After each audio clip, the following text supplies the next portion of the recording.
À quel âge vous avez été élue la plus jeune lauréate du trophée DRH? J'étais pas toute jeune, j'avais 44 ans.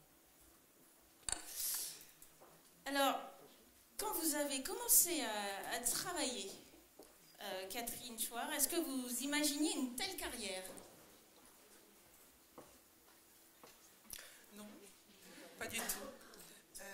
Déjà, je pense que le mot carrière, il y a des mots comme ça qui font, en tout cas qui me font réagir toujours et qui me faisaient réagir.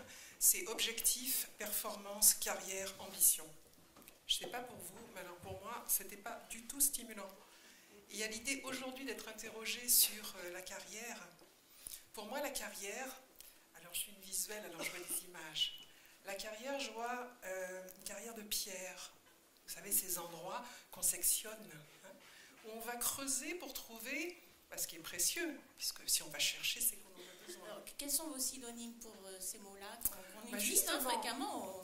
J'ai envie de dire carrière, est-ce que j'ai fait carrière au sens d'aller creuser à l'intérieur pour essayer de regarder ce qui est important et de cheminer? Là, j'ai envie de vous dire oui.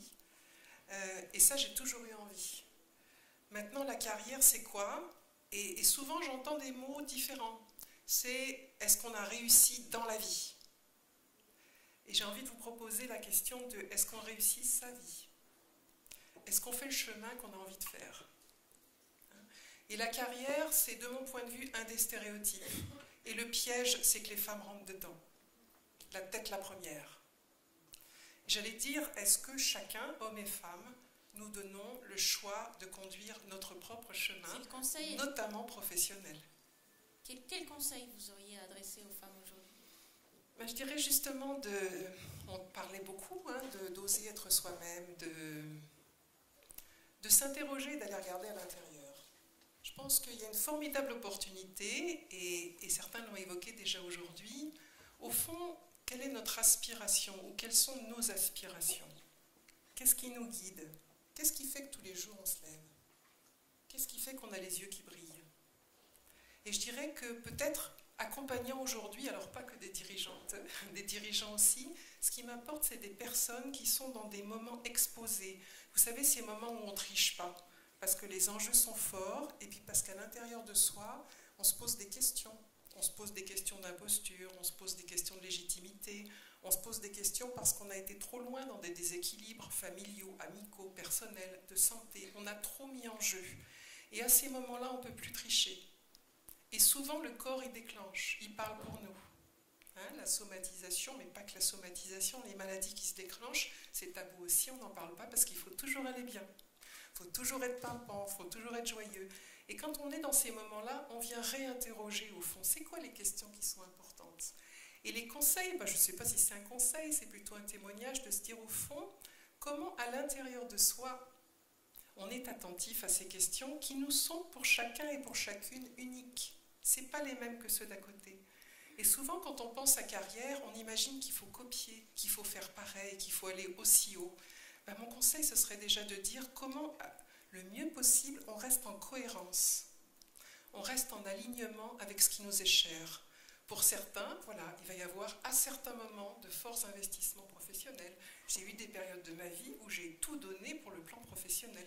Je revenais chez moi. Avant l'Indonésie, non? C'était avant l'Indonésie, mais il n'y a pas que ça, il ne faut pas cristalliser sur un voyage.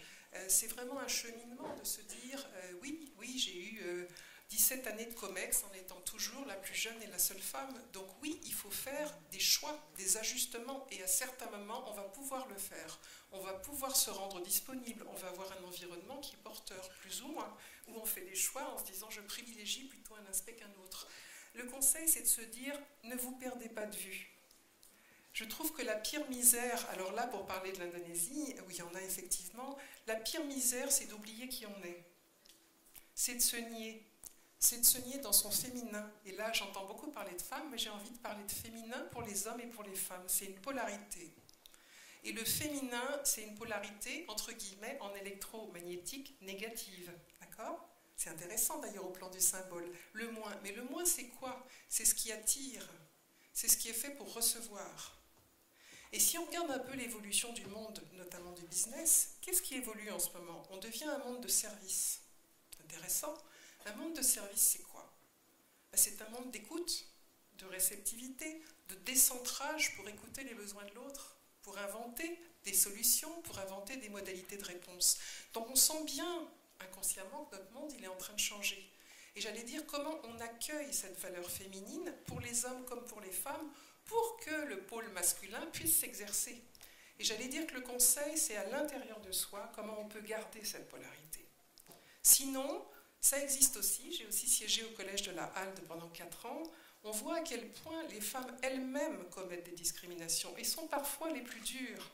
D'accord ? Si elles n'ont pas mis à leur place leur féminin à l'intérieur, mais veulent devenir des Amazones dans des mondes d'hommes et de compétition, j'allais dire nous avons tous à y perdre. Donc la question c'est comment garder ce qui est important, me semble-t-il, hein, comment être le plus au clair possible sur ces questions-là et pouvoir en opérer des choix. Alors je crois que vous avez un petit film à nous montrer. Quelques images à vous faire partager. On découvre et après on en discute. Volontiers.